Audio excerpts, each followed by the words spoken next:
Do you experience bloating? It's uncomfortable, almost like a constant gnawing inside. Every meal feels like inflating a balloon, leaving you with that secretive pregnancy feeling. And sleep? It becomes a distant dream, with tossing and turning becoming the nightly norm. Recent medical studies suggest that nearly 20 to 30% of the general population experience bloating at least once a week.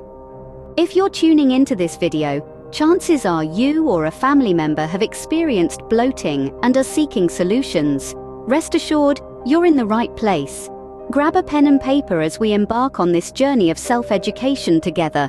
We'll navigate the intricate maze of bloating, uncovering solutions that will restore your comfort and well-being.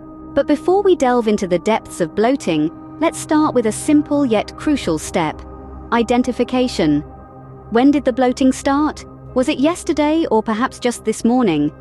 What triggered it? Was it that indulgent junk food feast or those pesky sugar alcohols? Maybe it was that trendy TikTok salad binge or a new unfamiliar veggie. What about dairy products, those silent bloating culprit? Well, guess what? All you need to do is just avoid that thing and you're not going to bloat anymore. Let's now shift our focus to introducing 5 simple yet incredibly impactful health habits. They can work wonders in not only slowing down bloating, but potentially banishing it altogether. First off, let's tackle grazing. You know, those little snacks between meals, they've got to go. Why? Because each time you eat, you disrupt the digestive process by not allowing enough time for each meal to be fully digested before the next one. Moreover, constant snacking can upset the balance of bacteria in the gut, which lead to discomfort and bloating. Next, watch your portion sizes. Overeating, whether it's at a restaurant or a social gathering, can prolong digestion and lead to uncomfortable bloating.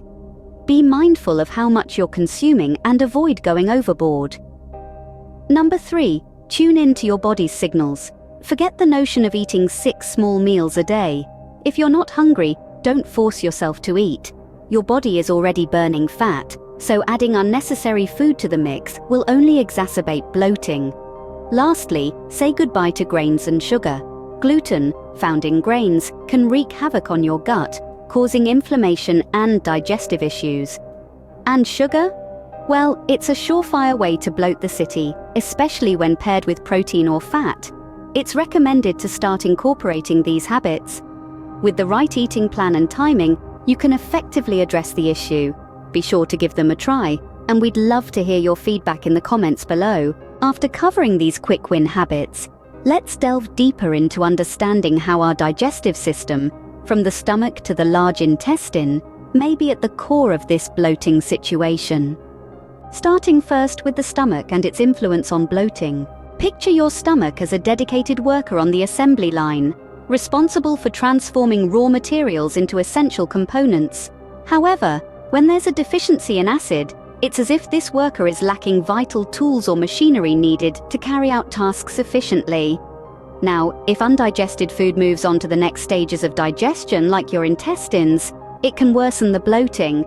So having enough stomach acid is crucial not just for proper digestion, but also for preventing that uncomfortable bloated feeling.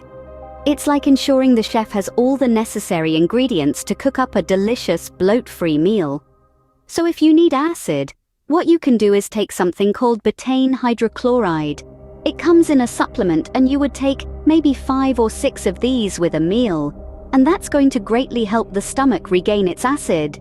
The other thing you could take is apple cider vinegar after eating. So you should take 1 or 2 tablespoons and some water, and that will help your digestion. Let's move now to the gallbladder. Its job is to concentrate bile, a powerful substance that helps break down fat. Imagine your gallbladder is like a soap dispenser. If it's not pumping out enough soap, which is the bile in this analogy, your dishes, meaning your food, will not get cleaned or digested properly, leading to bloating and discomfort. Now, if your gallbladder doesn't have enough bile, you might experience bloating, belching, or nausea. You might even feel a full sensation under your right rib cage or pain in your right shoulder or neck. These could be signs of a gallbladder issue. Here's a simple test. Press gently under your right rib cage. If the discomfort eases or your bloating lessens, it might mean you need more bile salts. In that case, consider using purified bile salts or a gallbladder support formula. So, by giving your gallbladder a little extra help, you can keep things running smoothly in your digestive system. Now let's delve into the pancreas. While primarily situated on the left side, it extends slightly across the center and may even reach towards the right side. When your pancreas isn't functioning optimally, perhaps due to diabetes or a high-carb diet, it may not produce enough enzymes crucial for food digestion. This deficiency can lead to symptoms like diarrhea or floating, greasy stools. To help your pancreas out, you'll want to boost your enzyme intake. Think of it like giving your body little helpers to break down the food you eat. Fermented foods like sauerkraut can be a great option. Also, cutting back on high-carb foods can give your pancreas a breather. Remember, the more sugar you eat, the harder your pancreas has to work to produce insulin, so ease up on those carbs for a bloating-free pancreas. All right, let's shake things up and take a quick break. If you're sticking around, give yourself credit for being curious. So far, we've looked at 3 potential causes of bloating: the stomach's demand for more acid, the gallbladder's release of concentrated bile, and the pancreas's enzyme production. Now, let's move on to examine the small intestine. The small intestine is responsible for about 90% of digestion, and many people experience bloating in this area due to fermentation. Fermentation happens when bacteria interact with undigested carbohydrates, fibers, or sugars in the small intestine. Here's a simplified example. Imagine you have a bowl of oatmeal for breakfast. Oatmeal contains carbohydrates that your body breaks down into smaller sugars during digestion. Now, let's say some of these sugars aren't fully digested in your stomach and make their way into your small intestine.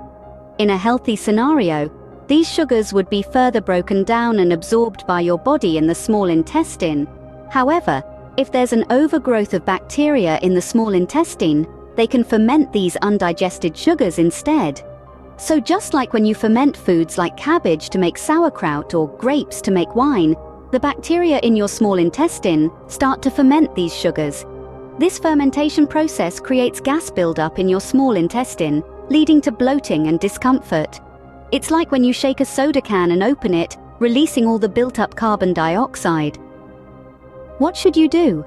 Well, you'll want to steer clear of probiotics and fiber. Consider following a carnivore diet for a period, which means cutting out plant fiber and vegetables for a while, perhaps 1 or 2 months, to reset your system. Additionally, consider incorporating natural antibiotics like oregano and garlic into your routine. Another crucial step is fasting, particularly intermittent fasting. Fasting for as long as possible can help reset and cleanse your system. So, that's the strategy for addressing issues in the small intestine. Now onto the large intestine. Excessive fermentation here can also lead to bloating and gas. If you find yourself in this situation, it might indicate an imbalance in gut microbes, with certain types outnumbering others. In such cases, a diverse array of vegetables could prove beneficial, providing more fiber to sustain the microbes. Since the microbes thrive on fiber, not feeding them regularly enough could hinder their growth and diversity. Here is a helpful way to distinguish between the large and small intestine issues. If you experience relief after incorporating probiotics, fiber, or a combination like sauerkraut into your diet, it's probable that your issue lies in the large intestine. However, if sauerkraut consumption exacerbates your symptoms, it could indicate a problem in the small intestine. In conclusion, adopting the right eating plan and timing can help combat bloating, but understanding the underlying reasons from stomach to intestines is crucial for long-term digestive health. As always, if you enjoy the content here, be sure to give the video a like and hit the subscribe button for new videos every week. And remember, until next time, take care of your body. It is the only place you have to live in.